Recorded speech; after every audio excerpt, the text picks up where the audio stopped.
Hi viewers, welcome to our channel. Tirupati laddu పైన చంద్రబాబు నాయుడు గారు కొన్ని సంచలన ఆరోపణలు అయితే చేయడం మనం చూస్తూ ఉన్నాం. మరి ఆయన ఆరోపణలు ఏ విధంగా చూడాలి? ఇప్పుడు ఇదే అంశం మేము డిస్కస్ చేయడానికి ప్రజెంట్ మనతో పాటు జర్నలిస్ట్ చరణ్ పరిమి గారు ఉన్నారు. వారితో వస్తూ మాట్లాడదాం. సో అన్న, హాయ్ అన్న. హాయ్. సో చంద్రబాబు నాయుడు గారు కామెంట్స్ అయితే చూస్తారు కదా, దాన్ని జంతువుల నెయ్యి యూజ్ చేశారు అని చెప్పేసి ఆరోపణలు అయితే చేశారు. ఇది వైసీపీ హయాంలో జరిగింది. సో ఆ వైసీపీ హయాంలో పవిత్రత దెబ్బతింది లడ్డూది అని కూడా అంటున్నారు. మరి ఈ కామెంట్స్ మీరు ఏ విధంగా చూస్తారు? మరి దీని నుంచి వైసీపీ నుంచి ఎటువంటి రియాక్షన్స్ ఉన్నాయి? మీరేం చెప్తారని దీని గురించి? చంద్రబాబు గారు కామెంటు ఎట్లా ఉందంటే చాలా ర్యాండమ్గా ఏదో ఒక మాట విసిరినట్టుగా ఆయన కామెంట్ చేశాడు. నిజానికి ఇటువంటి అంటే కోట్ల మంది భక్తులకు సంబంధించిన ఇష్యూ మీద రియాక్ట్ అయ్యేటప్పుడు, ఎందుకంటే ఇది చాలా సెన్సిటివ్ టాపిక్. అవును. ఎందుకంటే జంతువుల నెయ్యి కలిపిన లడ్డు తినడం అంటే అది ఎటువంటిది, ఎంత నిజానికి దాని పవిత్రతని ఎవరైతే ఫీల్ అవుతూ ఉంటారో భక్తులు, ఆ పవిత్రతను అవమానించడము అనేక విధాలుగా కూడా అది వాళ్ళ మనోభావాన్ని దెబ్బతీసేది. ఓకే. ఒకవేళ కలిపితే ఏ జంతువుల నెయ్యి కలుపుతారు? ఆవు నెయ్యి అనే అనుకోవాలి కదా. సో దీంట్లో అంటే ఏ జంతువుల ఆయిల్ అంటే వాటి కొవ్వు నుంచి తీసిన ఆయిల్. నిజానికైతే ఏం చేస్తుంటారంటే జంతువులకు సంబంధించి వాటి ఎముకలు ఉంటాయి కదా, వాటిని మరగబెట్టి దాని నుంచి వచ్చిన దాన్ని తీసి ఆ ఆయిల్ని జనరల్ వేరే ఆయిల్లో కలిపి కల్తీ చేస్తుంటారు.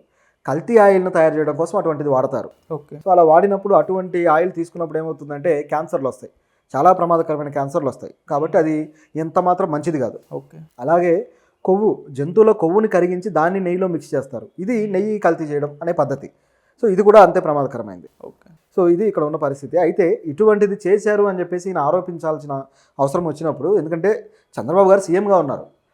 సీఎంగా ఉండి టీటీడీకి సంబంధించిన విషయాల్లో కూడా ఇప్పుడు ఆల్రెడీ తను కొత్త కమిటీ వేశారు.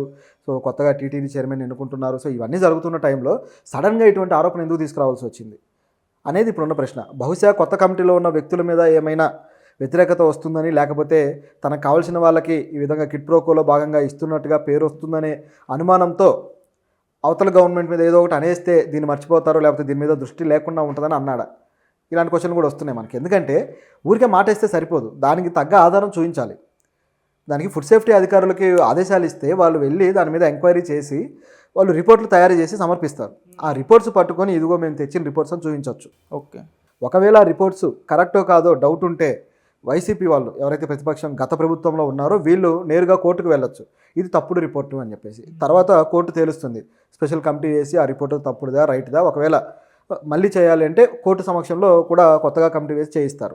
ఇంత ప్రాసెస్ ఉంటుంది దీనికి. ఏ ప్రాసెస్ ఫాలో అవ్వకుండా, ఏమీ తెలియకుండా టక్మని చెప్పేసి ఒక మాట అనేస్తే అది ఖచ్చితంగా మతపరమైన భావాల మీద కూడా ఒక విధమైన ఇబ్బందికరమైన పరిస్థితి అలా అనడం అనేది. అయితే ఇక్కడ గమనించాల్సిన విషయాలు కొన్ని ఉన్నాయి. ఆయన మాటని ఇట్లా చంద్రబాబు గారు అనే మాటని డైరెక్ట్గా కొంతమంది వ్యక్తులకి అప్లై చేస్తూ అన్నట్టుగా ఉంది.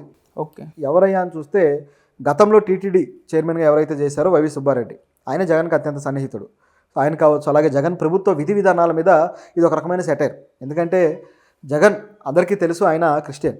ఆయన హిందూ మత సాంప్రదాయాలకు సంబంధించిన అనేక విషయాల్లో ఆయన దూరంగా ఉంటాడు. ఎప్పుడైనా అఫీషియల్ కార్యక్రమాల్లో భాగంగా పాల్గొన్నా సరే, ఏ ఉగాది అనో లేకపోతే మరొకటనో ఏదైనా పాల్గొనాల్సిన పరిస్థితి వచ్చినప్పుడు కూడా ఆయన ఆ రిచువల్స్ పెద్దగా పాటించినట్టు కనపడ్డు. ఇది జగన్ గారి పరిస్థితి. అయితే ఎవరి వ్యక్తిగత మతాభిప్రాయాలు వాళ్ళవి. ఎవరో వచ్చి నువ్వు ఇదే మతాన్ని నమ్మాలి, అప్పుడే మమ్మల్ని పరిపాలించాలి అని అడిగే హక్కు ఎవరికీ లేదు. మన భారతదేశంలో ఎవరికి నచ్చిన మతాన్ని వాళ్ళు అనుసరించవచ్చు, పాటించవచ్చు. అలాగే ఎదుటి మతాన్ని గౌరవించడం అనేది కూడా చేయాల్సిన ఒక నైతికమైన బాధ్యత. అయితే ఈ విషయంలో జగన్ వేరే మతస్థులు కాబట్టే హిందూ మతం మీద ఈ విధమైన గుళ్ళకు సంబంధించి కావచ్చు, పూజలకు సంబంధించి కావచ్చు, హిందూ మత రిచువల్స్ ఏవైతే ఉన్నాయో సాంస్కృతిక కార్యక్రమాల విషయంలో ఆయనకు చిన్న చూపు ఉంటుంది, ఆయన వీటిని భ్రష్టు పట్టించడానికే పూనుకుంటున్నాడు అన్నట్లుగా ఆయన మీద బురద చల్లడం కోసం డిజైన్ చేసినట్టుగా ఉంది. కాబట్టి ఇది ఖచ్చితంగా పొలిటికల్ స్టేట్మెంట్ లాగా ఉంది తప్పితే ముఖ్యంగా మతపరమైన భక్తితో మాట్లాడిన మాటలాగా అయితే లేవు. ఓకే. అయితే దీంట్లో ఈయన మాటల్ని సమర్థిస్తూ మరి కొంతమంది వచ్చారు. సో ఎవరంటే గతంలో ఈ టీటీడీ పాలక మండలి సభ్యుడు ఒక ఆయన వచ్చారు, ఓవి రమణ. ఈయన పాలక మండలి సభ్యుడు. సో ఈయన అవును చంద్రబాబు గారు చెప్పింది కరెక్టే, నెయ్యిలో నాణ్యత తగ్గింది అని చెప్పేసి ఆయన మాట్లాడారు. అంటే డైరెక్ట్గా జంతువుల ఇది కలిపారు అన్నట్లుగా అనలేదు, కానీ దాదాపు ఆ విషయానికి మద్దతు తెలియజేసినట్టుగానే మాట్లాడాడు ఓవి రమణ. అయితే ఈయన చెప్పేది కూడా ఏంటంటే వైవి సుబ్బారెడ్డి, అలాగే ధర్మాన, అదేవిధంగా మాజీ ఈవో ధర్మారెడ్డి, సో వీళ్ళ స్వలాభం కోసం ఈ విధంగా చేశారు, వీళ్ళు చేసిన తప్పులకు ఇప్పుడు జగన్ శిక్ష అనుభవిస్తున్నాడు అన్నట్లుగా మాట్లాడారు. ఓకే. సో గతంలో ఈవోగా ఉన్న ధర్మారెడ్డి తనకు కావాల్సిన వాళ్ళకి నెయ్యి ట్రేడర్స్ ఇచ్చారు, సో ఆ వ్యక్తులను మాత్రమే తనకు కావాల్సిన వ్యక్తులు ఎవరైతే ఉన్నారో వాళ్ళకి ఇవ్వడం వల్ల వాళ్ళు దీన్ని నడిపిస్తూ వచ్చారని చెప్పేసి అన్నారు. అలాగే ఢిల్లీలో ఉన్న ఆల్ఫా సంస్థకి ఈ నెయ్యిని ఆ సంస్థ నుంచి తీసుకోవడం అనేది జరిగింది. అంటే ఇక్కడ ట్రేడర్స్ వాళ్ళతో కమ్యూనికేట్ అయి తీసుకుంటారు ఆ కంపెనీ నుంచి. సో ఇలా తీసుకునే దాంట్లో ఈ పొరపాటు అయితే జరిగి ఉండొచ్చు, వీళ్ళు ఖచ్చితంగా అటువంటి స్కామ్ చేసి ఉండొచ్చు అనేది ఈ రమణ గారి ఆరోపణ. ఓకే. సో ఇప్పుడు ఈయన ఆరోపణ డైరెక్ట్గా ఆల్ఫా సంస్థకి వేశాడు. సో ఇప్పుడు ఒకవేళ కంప్లైంట్ చేయదలుచుకుంటే ఆల్ఫా సంస్థ మీద కంప్లైంట్ చేయాలి. వాళ్ళ నెయ్యి క్వాలిటీ ఏదైతే ఉందో ఆ క్వాలిటీ మీద కంప్లైంట్ చేసుకోవచ్చు ఫుడ్ సేఫ్టీ అధికారులకి. ఒకవేళ అది నిజమే అని తేలితే ఆల్ఫా సంస్థను కూడా మూసేస్తారు, సీజ్ చేసి పడేస్తారు. సో ఇటువంటి లీగల్ ప్రాసెస్ అనేది ఒకటి ఉండగా ఆ ప్రాసెస్లోకి వెళ్లకుండా ఈ స్టేట్మెంట్లు ఎందుకు అనేది ఇక్కడ ఉన్న క్వశ్చన్. ఓకే. సో ఇదొక యాంగిల్ అయితే, ప్రజలకు ఆల్రెడీ జగన్ మీద హిందూ మతానికి సంబంధించి ఆయన మీద కాస్త వ్యతిరేకత భావం ఉంటుంది కాబట్టి దాన్ని క్యాష్ చేసుకోవడానికి మాట్లాడారా అనేది ఇక్కడ ప్రొజెక్ట్ అవుతున్న విషయం. ఇదొక యాంగిల్ అయితే, నిజానికి మాట్లాడుకుంటే పాక్షికమైన వాస్తవం ఏంటంటే దీంట్లో లడ్డు క్వాలిటీ తగ్గడం అనేది వాస్తవం. ఓకే. జంతువుల ఆయిల్ కలిపారా లేదా, జంతువుల ఎముకల నుంచి తీసింది కావచ్చు, కొవ్వు నుంచి తీసింది కావచ్చు, కలిపారా లేదా అనేది డిఫరెంట్ చర్చ. కానీ లడ్డు క్వాలిటీ తగ్గిపోయింది అనేది మాత్రం వాస్తవం. అయితే గత ప్రభుత్వ హయాంలో లడ్డు సైజు కూడా తగ్గింది. గతంలో తిరుపతి లడ్డు ఇంత ఉండేది, కనీసం 25 మందికి పంచవచ్చు దాన్ని, అట్లా ఉంటుంది. తర్వాత క్వాలిటీ తగ్గుతూ వచ్చింది, చాలా సైజు బాగా తగ్గిపోయింది. దాంతోపాటు టేస్ట్ కూడా, ఆ నెయ్యి స్మెల్ కావచ్చు, టేస్ట్ కూడా తగ్గడం అనేది వాస్తవం. సో ఇలా జరుగుతుంది. ఎందుకు జరిగింది అనేది ఎక్కడైనా సరే టీటీడీ అనేది అందరూ అది కేవలం ఒక జనరల్గా ఒక ఏదో మత సంస్థగా, ధార్మిక సంస్థగా మాత్రమే చూస్తూ వస్తుంటారు. కానీ అది కొంతమంది వ్యక్తులకి, అక్రమార్కులకి నిజంగానే కామధేనువు లాంటిది. ఎంత డబ్బు దండుకోగలిగితే అంత డబ్బు దండుకుంటారు. గతంలో కూడా టీటీడీ పాలక సభ్యులుగా ఉన్నవాళ్ళు, చైర్మన్లుగా ఉన్నవాళ్ళు, అనేక అక్రమాస్తుల కేసుల్లో అరెస్ట్ అయిన వాళ్ళు కూడా ఉన్నారు. కాబట్టి టీటీడీ చైర్మన్లుగా అవ్వడానికి ఉత్సాహం చూపేది, పాలక మండలి సభ్యులుగా అవ్వడానికి ఉత్సాహం చూపే దాంట్లో కొన్ని లాజిక్లు ఉంటాయి. అందరూ అవుతారని కాదు, కొంతమంది నిజంగా భక్తితో వెళ్ళిన వాళ్ళు ఉంటారు, కొంతమంది స్టేటస్ కోసం అటువంటి పదాలకి లాబింగ్ చేసుకొని, ఆ పదవుల కోసం లాబింగ్ చేసుకొని వెళ్ళే వాళ్ళు ఉంటారు. ఇదంతా ఒక యాంగిల్ అయితే, డబ్బు సంపాదించడానికి ఒక మార్గం ఎత్తుకొని వెళ్ళే వాళ్ళు కూడా ఉంటారు. ఇవి జరుగుతూ ఉంటాయి, దీంట్లో ఏమాత్రం సందేహం లేదు. ఆల్రెడీ గతంలో చాలా కేసులు కూడా అయ్యాయి, మనకు తెలిసిందే. ఇదో పరిస్థితి అయితే, ఇప్పుడు ఈ లడ్డుకు సంబంధించి పరిస్థితి చూస్తే ఇప్పుడు వచ్చిన ప్రభుత్వం కొంతవరకు ఆ క్వాలిటీని పెంచడానికి ప్రయత్నం చేసిన మాట నిజం. టీడీపీ ప్రభుత్వం ఈ విషయంలో వీళ్ళని అప్రిషియేట్ చేయాల్సిందే. ఎందుకంటే గతంలో ఉన్న క్వాలిటీ కన్నా కూడా చాలా మెరుగైన క్వాలిటీ ఇవ్వాలి, పాత రుచిని లడ్డూకి ఇవ్వాలని చెప్పేసి కర్ణాటక నుంచి నెయ్యిని తీసుకురావాలనే ప్రతిపాదన వచ్చింది. గత ప్రభుత్వం అయితే ఢిల్లీ నుంచి ఆ కంపెనీ నుంచి తీసుకున్నారు, ఆల్ఫా కంపెనీ నుంచి.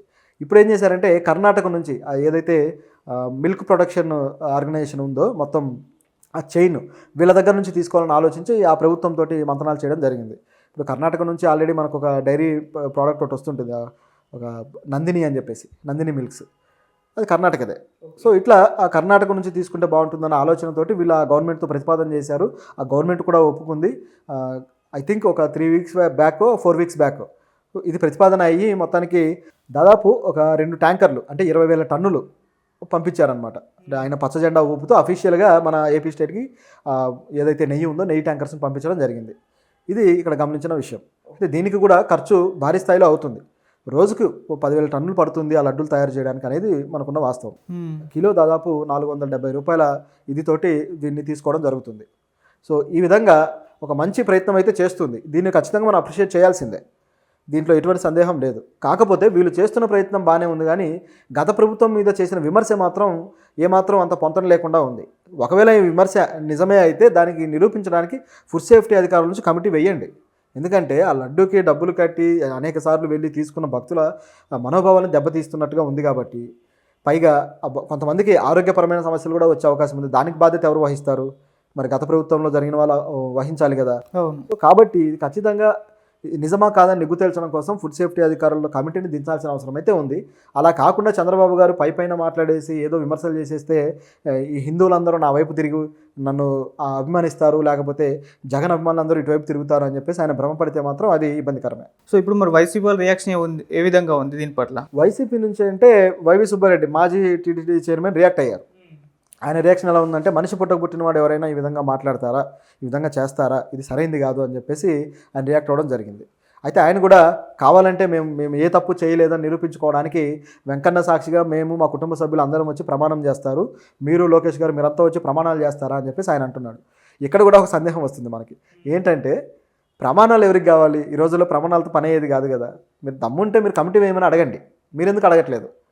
కమిటీ వేస్తే మరి దీని సంగతి ఏమో కానీ మిగతా లోకలన్నీ బయటకు వస్తాయని భయపడుతున్నారా? అవును. ఎవరికి మీరు ట్రేడర్స్ ఎవరికి కాంట్రాక్ట్లు ఇచ్చారు, ఆ కాంట్రాక్ట్లు ఇచ్చిన వాళ్ళు ఎంత డబ్బులు సమర్పించారు, వాళ్ళు ఎక్కడి నుంచి నెయ్యి తెచ్చారు, దాంట్లో ఉన్న కల్తీ ఏంటి, ఇవన్నీ బయటకు వస్తాయని భయపడుతున్నారా?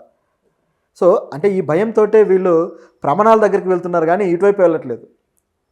సో ఇక్కడే వీళ్ళు ఏదో పొరపాటు చేస్తున్నారు అనేది అయితే తెలుస్తుంది. అయితే